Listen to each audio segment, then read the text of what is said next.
Petty Teddy, a problematic series. Thank you, beautiful people. Thank you, beautiful people, for coming and being here. So it's Petty Teddy series. It's a problematic series, so we're gonna address topics that we don't normally address. So today we're addressing mental health. It's been near and dear to my heart. For the last 4 years, I can say I've been growing as a person, and one of the things that I can say is that my happiness and everyone's happiness depends on mental health. But the problem I see with a lot of people our age is that mental health is never on our priority. Our priorities is always out of whack, and in that, wind up hurting ourselves. A lot of people, like, it's scary, but some people kill themselves. A lot of people go to school crazy, and they're all over the fucking place. So if y'all don't mind, I would love to introduce y'all. This beautiful lady right here is Natavia Mitchell. I am a senior at Loyola. I played volleyball here for 4 years, and now I currently just got a job. I'm a behavior technician for autism spectrum therapies. And this next person right here is such lovely. She's her second time on the show, Destiny Martin. I am a sophomore at Loyola. I'm a computer science major, and I'm the president of Loyola Alamo Fashion Club on campus. And this next person that we have is Zion. Please introduce yourself. I'm a biology major. I'm a sophomore. And I'm the vice president of Loyola Alamo alongside Miss Destiny Martin. We presidential in here. President, vice president. I feel exclusive. Let me close my shirt. I feel exclusive. Would y'all like to introduce a special guest? This is Queen. She's a special guest. She's a woman of few words. Queen, would you like to say something? Hello, I'm a graduating senior here at Loyola, and that's pretty much all I have to say. I just came in to input my words for my human owner, and let's just get on with the Petty Teddy series. I'm excited. So let's get into it. So, mental health. I think one of the biggest issues that it's a problem for me. It's really a problem for me. Is that mental health is not valued in some households. Like, people our age are like brought up and trained that you keep. I know this is true for the black households, especially. You keep everything in house. Like you don't let nobody know what's going on outside your business. So like we'll see people who really care about us and be like, "Oh, how you doing?" And we like, "Girl, I'm fine. I'm blessed. I'm living a life." And then like you tried to kill yourself 3 hours ago.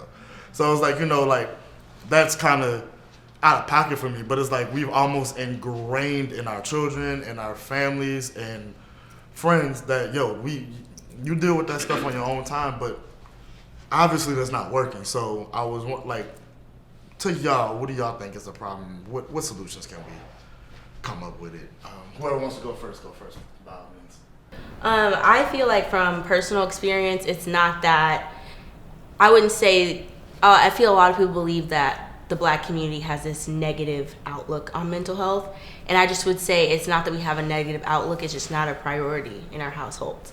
Like growing up, like being young black children or young minority children, there's so many other important life lessons that your parents and your families are trying to instill in you, when mental health might not always be that priority over those life lessons. Right. Like, young black men, you need to be careful going down the street with your hood on. Young black women, you need to carry yourself a certain way. I feel like there were other topics that took, at times, priority over mental health. It's not that, our parents or our community look at it always such as negative.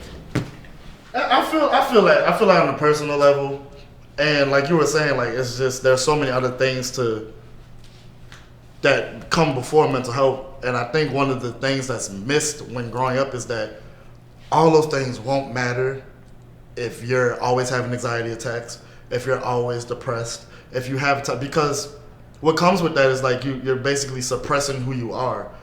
To like you'll never be able to fully, if you have a gift, like you'll never be able to fully exuberate that and show it because like these things are going on in your mind. You're not free to think. It's not free think. It's not a free space for you. And I think like parents miss that because they're so focused on either protecting their kid or trying to keep them alive. But what was missed that hurts is like you don't teach your kid how to protect themselves over stuff that they could do for themselves. And I think like that hurts in the long run because I know it hurt me. And I had to fight to get it on my own. But like how many people like are, and I'm not trying to brag on them, but how many people are like tough as me to fight to get back on my own, you know? Me personally, it was like never addressed in my household. I feel like it was just always something that it was like, I guess it's like a safe space and like an open space. So it's like if something's wrong, like just say it. Like if something happens to you and it starts to affect your mental health, just tell me. Like I'm not gonna brush it aside or anything because like this is like my mom. She's like, I'm not gonna brush it aside or anything. Like if it's an issue that's bothering you, let me know. We'll figure it out. Because if like I'm not right there, I'm not gonna be right anywhere. Like everything else is gonna go downhill. So I feel like in my household personally, it's something that's just like just speak. That is like that. I like how your mom was so supportive, but like what I noticed too, and my mom used to do it to me all the time. It was frustrating. Like I would come home and obviously yes, parents got problems. They got issues. They go through big shit, if you will, sometimes. But like for my life at the time, like Lil Jimmy stole my Oreo cookies, and like that's an issue because I like Oreo cookies, and like we push it to the side to the point where it's like, well, that issue's not big. And like in retrospect of things, it's not. But like you telling that to somebody who to them that's their whole world, that is not big, what you're really teaching them in the long run is, yo, whatever you're going through right now is not big. And then I hate when parents do this. It's like it even happens to like something simple like, damn, Mom, I'm tired. And then they'd be like, tired? What you tired for? You ain't got nothing to be tired for. I got 4 jobs. I done cooked the food. I done had 5 of y'all. It's like, Mom, we didn't even ask to be here, first of all. But we ain't asked to be here. But at the end of the day, it's like, they don't know it. And I wish like, parents, listen to my damn show. Listen to me right now. If you're not listening, listening. Where my mom at? She ain't here. Mama don't look. But listen to everything your kids have to say. Listen to them because even though if you don't think it's big, you might be able to get them to see mentally from your perspective if you just hear them out. And I appreciate your mom for taking that approach of like, yo, this is serious, so let's handle it, bring it to the table. How has that helped you going forward now in life? Me, I'm really bad with stress. Like that's something I cannot handle. And I call my mom like every hour of every day. And I'm texting her and I'm like, I can't do this. I'm crying. She's like, first of all, you need to relax. So I'm like, all right. I try to relax. And then she's like, now like take things slowly. You know what I mean? So it's like, I just know that I have someone that I can talk to when my mind's everywhere, especially in school because it's hard balancing school and everything else. It's really, really hard. I think now that I'm older and that I'm in school, it's easier, I guess, to talk about things that are going on in my life. Not per se with like my mom, but my aunt, we're really close, so I tell her a lot. But I think, coming to school last year, it taught me that like it's okay not to be okay all the time, and it's okay to like show your emotion, like be emotional, have emotions.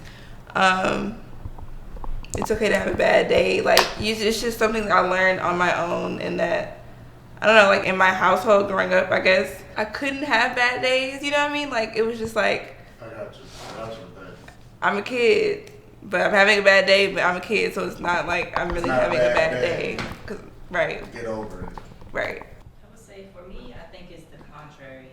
Growing up in a household that I did, we never really showed affection to each other. Like me and my mom, like we do, but it was so very rare. Like I don't really know how to express my emotions. I've learned to just keep everything inside. Like I've learned to only show people what I want them to see.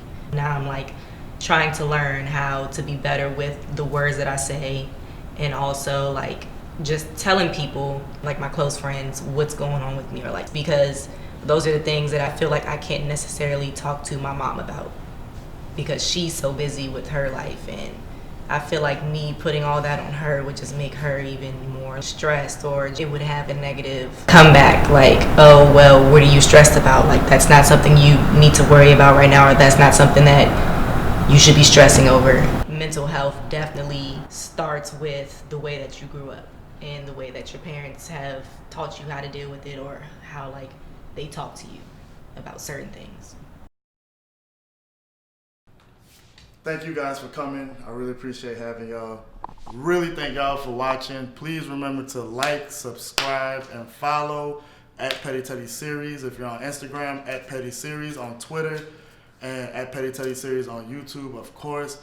If you guys need help with mental health, I can't stress this enough. If you guys are feeling like you don't have anyone to talk to, you can always talk to me, hit me up in the comments, but also make sure you hit up the suicide hotline if you're feeling that way, crisis hotline. And if you're in college or at whatever school you is, all your schools have a way for you to reach out, from your counselors to friends. And if you have a friend that's going through a tough time, please be there for them and understanding. Thank y'all for watching.